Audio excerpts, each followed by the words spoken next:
योगासन के बाद अगला स्टेप होता है प्राणायाम। प्राणायाम यानी प्राण को नए आयाम देना। प्राण क्या है हमारा? हमारे प्राण टिके हुए हैं हमारी प्राण वायु पर। प्राणवायु शरीर के अंदर जाती है, उस शरीर के अंदर एक एक कोशिका के अंदर माइटोकॉन्ड्रिया को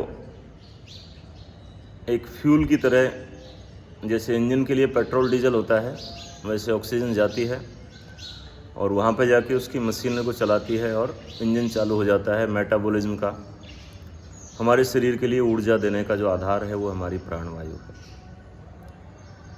इसको हम अलग अलग तरीके से अगर लेते हैं तो ये हमारे लिए कुछ थेरेपेटिक यानी मेडिसिनल टाइप के इफ़ेक्ट हमारी बॉडी में प्रोड्यूस करती है, यानी दवाइयों की तरह हमारे लिए काम करती है अगर हम इस प्राणवायु को कुछ अलग अलग टेक्निक से लेते हैं।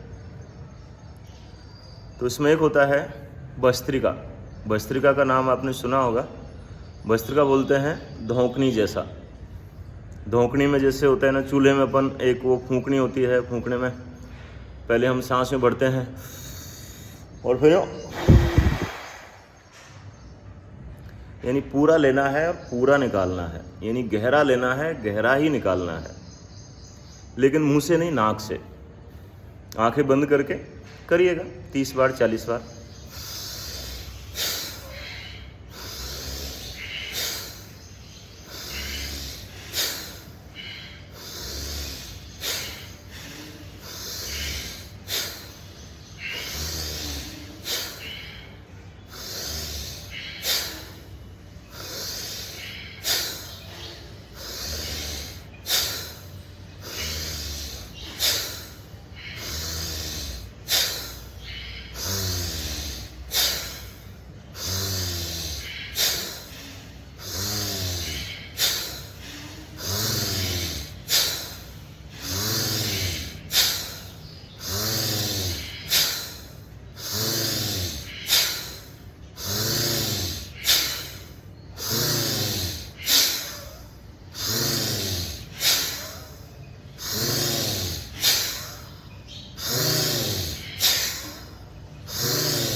बहुत सारे आंकड़े बताते हैं कि हमारे फेफड़ों का 30% से ज़्यादा प्रयोग नहीं होता हम दिन भर जब सांस लेते हैं। इससे लगभग 70% फेफड़ों का प्रयोग होता है और फेफड़ों के अंदर जो गहराई में एल्वोलाई होती हैं, जो गहरी नलियाँ होती हैं, उनका भी वेंटिलेशन हो जाता है, यानी उन तक भी हवा पहुंचती है और वहाँ पर जमा हुआ श्लेष्मा, म्यूकस या कार्बन डाइऑक्साइड या फिर वहाँ के टॉक्सिन्स हैं वो बाहर निकलते हैं। नेक्स्ट होता है कपाल भाती। कपाल बोलते हैं हमारा ये पूरा कपाल है। स्कल भाती यानी चमक, यानी आपकी स्कल को, आपके चेहरे को, आपके माथे को जो चमक देता है, जो तेज देता है। हमारे शरीर की सभी ऊर्जा का प्रोडक्शन हमारे पेट, उदर वाले हिस्से में होता है। मुंह से भोजन जाता है, आंतों में जाता है, आंतों में पचता है, सिमुलेट होता है लिवर में, पैनक्रियाज में, उसके एंजाइम बनते हैं और फिर वापस आता है, रक्त में आता है और उसका मेटाबॉलिज्म होता है शरीर के अलग अलग अंगों में। रक्त के द्वारा, फेफड़ों के द्वारा उसका सर्कुलेशन होता है। तो इसमें हम सांस को ना लेना है ना छोड़ना है। इसमें हमको अपने उदर वाले भाग पर थ्रस्ट करना है, यानी फोर्स डालना है। सांस अपने आप बाहर आएगी और पैसिवली सांस अपने आप अंदर भी जाएगी। जैसे कि बिना तनाव के, बिना प्रेशर के पीठ, कमर, गर्दन को सीधा रखें, सहज रखें, कोई खिंचाव, तनाव गर्दन में नहीं रखें, अन्यथा कुछ लोगों के गर्दन में दर्द हो जाता है। बॉडी को रिलैक्स करते हुए आराम से कंफर्टेबली एब्डोमिनल एरिया को अंदर की तरफ थ्रस्ट करें।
आजकल हम देखते हैं कि युवा लोग अपनी मसल्स पर काफ़ी फोकस किए हुए हैं। हमारे शरीर में दो तरह के अंग होते हैं, तो मस्कुलर होते हैं और एक होते हैं हमारे वाइटल ऑर्गन्स। हमारे वाइटल ऑर्गन्स हैं हमारे liver, kidney, heart, lung, intestine, pancreas, genitals. ये हमारे ज़िंदा रहने के लिए ज़्यादा ज़रूरी है। अभी जो युवा लोग जिम करते हैं, इसका मतलब ये नहीं है कि मैं जिम को अपोज कर रहा हूँ, जिम भी करें, लेकिन कुछ ये योगासन प्राणायाम भी करें। आपने देखा होगा कि जो भी राजा महाराजा लोग हुआ करते थे, उनमें से बहुत सारे लोगों की संतान नहीं हुआ करती थी आसानी से, चाहे राजा दशरथ हों, चाहे पांडु हों, चाहे अकबर हों, सुना होगा आपने कहानियों। लेकिन जो ऋषि मुनि लोग हुआ करते थे, उनके कभी भी ऐसी शिकायत नहीं मिली कि उनके बच्चे नहीं हो रहे हैं। उल्टा पता नहीं कितने बच्चे पैदा करने की क्षमता रखते थे वो। और मेरे पास कोई ऐतिहासिक आंकड़ा नहीं है, लेकिन आपने सुना होगा ऋषि विश्वामित्र, जो राजा हरिश्चंद्र के ज़माने में भी थे और राम, दशरथ, रघु के ज़माने में भी थे। हाँ या ना? यानी ऋषि लोग अपनी मसल से फोकस नहीं किया करते थे, अपने इंटरनल ऑर्गन्स पे फोकस किया करते थे। तो ये जो प्राणायाम है, ये योगासन है, ये आपके इंटरनल ऑर्गन्स को मजबूती प्रदान करता है। आपने देखा होगा उस प्राणायाम को करते हुए आपके जेनाइटल्स, यानी जो पेशाब वाली जगह है, जो हमारे यौन अंग हैं, वहाँ पर भी खिंचाव पैदा होता है, वो भी एक्टिव होते हैं।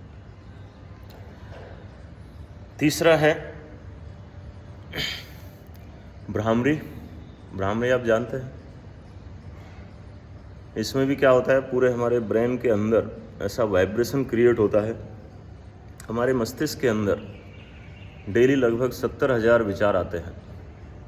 उनमें से 90% से ज़्यादा, यानी 95%, 99% तक यूजलेस, नॉनसेंस, नॉन प्रोडक्टिव, यानी बेकार, बिना काम के, नुकसानदायक ही होते हैं।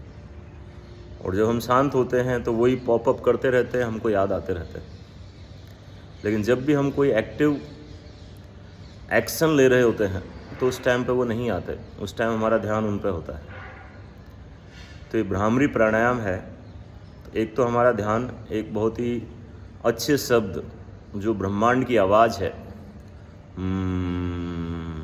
ये ब्रह्मांड की आवाज़ मानी जाती है। ये पूरा सौर मंडल भी लाखों किलोमीटर पर सेकंड की स्पीड से दौड़ रहा है। ये धरती भी हजारों किलोमीटर पर सेकंड की स्पीड से दौड़ रही है। तो ये जो चलते हुए जो गति होती है ना, जैसे कुछ भी हम पत्थर फेंकते हैं, स्पीड से जाता है तो एक आवाज़ होती है वो आवाज़ इस ब्रह्मांड की आवाज़ है। जब हम ये आवाज़ करते हैं तो हम ब्रह्मांड की आवाज़ के साथ कनेक्ट करते हैं, उनके साथ हमारा रिदम, हमारी फ्रीक्वेंसी हम मैच करते हैं। तो हमारी जो यूज़लेस नॉनसेंस चीज़ें हैं, नॉन प्रोडक्टिव चीज़ें, वो डैमेज होने लगती हैं, वो कम होने लगती हैं। तो इसमें हम हमारी कपाल का, स्कल के जितने भी छेद हैं, छेद कितने, एक तो 2 छेद हो गए, 2 ये हो गए, 2 ये हो गए, 1 ये हो गया, ये सारे छेद हैं। इनमें से हमको सबको बंद करना होता है।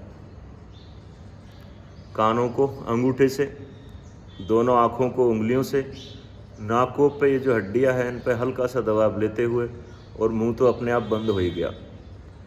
अब मुंह को बंद रख के जीभ को अंदर तालवे से चिपका के अंदर से आवाज़ करनी है। पहले आप देखोगे फिर करोगे।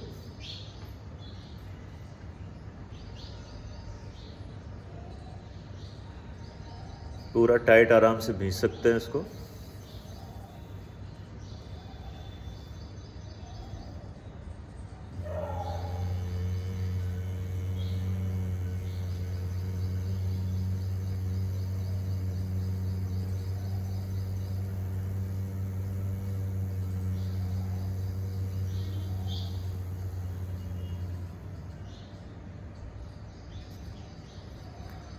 ये जो कंपन होता है, गुंजन होता है, पूरे आपके स्कल के अंदर मस्तिष्क के चारों तरफ एक वाइब्रेशन क्रिएट करेगा।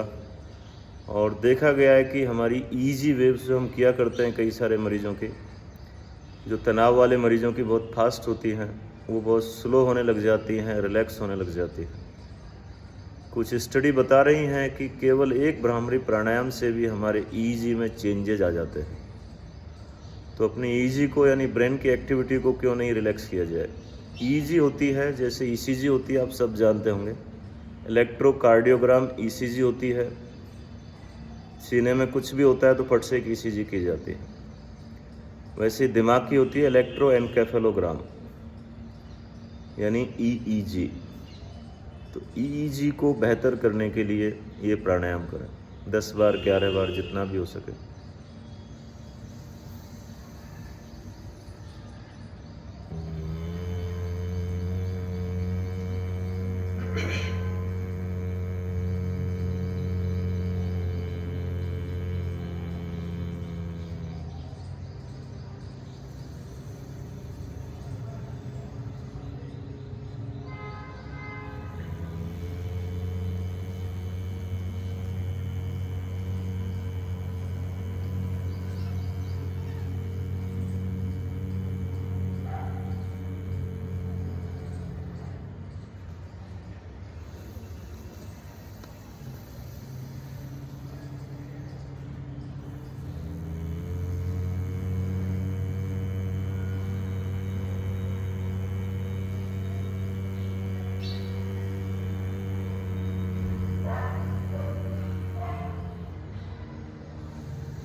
मैं 100% गलत हो सकता हूँ।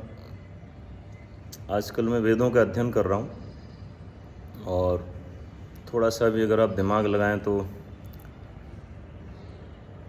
सोच सकते हैं कि सूर्य किसी घोड़े पर सवार नहीं है। इंद्र नाम का कोई शारीरिक रूप में कोई इंसान या राजा नहीं हुआ होगा। अग्नि या बृहस्पति या शनि कोई भी इंसान के रूप में नहीं रहे होंगे, हाँ या ना? वैसे ही अश्विनी कुमार भी कोई मेरे को इंसान नज़र नहीं आए। ऋग्वेद में पढ़ रहा हूँ मैं, मेरे को जो समझ में आया है कि अश्विनी कुमार हमारी दो नाड़ियाँ हैं, इडा और पिंगला, जिसको हमारी भाषा में सिंपैथेटिक और पैरासिम्पैथेटिक नर्व कहते हैं। मैंने आपको बताया है कई बार, सिंपैथेटिक और पैरासिम्पैथेटिक सिस्टम हमारे पूरे शरीर की एक एक चीज़ को रेगुलेट करता है, बैलेंस बनाता है। सिंपैथेटिक तो हमको फाइट और फ्लाइट करवाता है, यानी जैसे कोई डेंजर आता है, खतरा आता है तो लड़ने के लिए या भागने के लिए तैयार करता है। और पैरासिम्पैथेटिक हमको रिलैक्स करता है, रिजुमिनेट करता है, रिपेयर करता है, रिफ्रेश करता है। लंबा साइंस है, किसी दूसरी बार बताएंगे। तो हमारी सूर्य नाड़ी और चंद्र नाड़ी, हमारी इडा और पिंगला, हमारी सिंपैथेटिक और पैरासिम्पैथेटिक का असंतुलन हमारी बहुत सारी बीमारियां, चाहे सांस की हो, अस्थमा हो, एसिडिटी हो, अल्सर हो, स्ट्रेस हो, इंसोम्निया हो, सेक्सुअल प्रॉब्लम हो, उन सब का कारण ये देखा गया है, माना गया है। तो अगर इन दोनों को संतुलित कर दिया जाए तो आप बहुत सारी बीमारियों से मुक्त हो जाओगे। तो इसको संतुलित करने का तरीका है अनुलोम विलोम प्राणायाम। तो इसमें इससे राइट वाले को बंद रखना है, 2 उंगलियों से लेफ्ट वाले को, इसको छोड़ देना है और बिल्कुल पीठ, कमर, गर्दन को सीधी रख के as slow as possible, as silent as possible, यानी कि इतना धीमे से सांस लेनी है, इतना धीमे से छोड़नी है कि उसकी आवाज़ खुद के कानों को भी सुनाई नहीं दे। धीरे धीरे, तसल्ली से, शांति से 15 की जगह 10 बार कर लो, 10 की जगह 5 बार कर लो, लेकिन as slow as possible, as silent as possible. पहली बार लेफ्ट से लेनी है, लेफ्ट से ही छोड़ देनी है। अब लेफ्ट से लेकर राइट से छोड़नी है, राइट से लेकर लेफ्ट से। एक बार देख लीजिएगा।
लास्ट में लेफ्ट से निकाल कर लेफ्ट से ही लेकर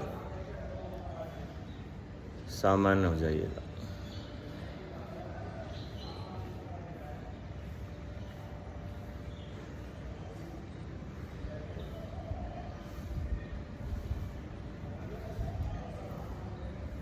ये टोटल प्राणायाम के लिए आप दिन में 15 मिनट अगर देते हैं तो आपके लिए पर्याप्त है। लेकिन ध्यान रहे कि प्राणायाम से पहले थोड़ा सा योगासन या कसरत या रनिंग या जॉगिंग या व्यायाम, कुछ ना कुछ साइकिलिंग, कुछ ना कुछ अवश्य कर लें। उसके बाद ही ये करें और फिर इसके बेनिफिट्स देखें और हमको भी बताएं।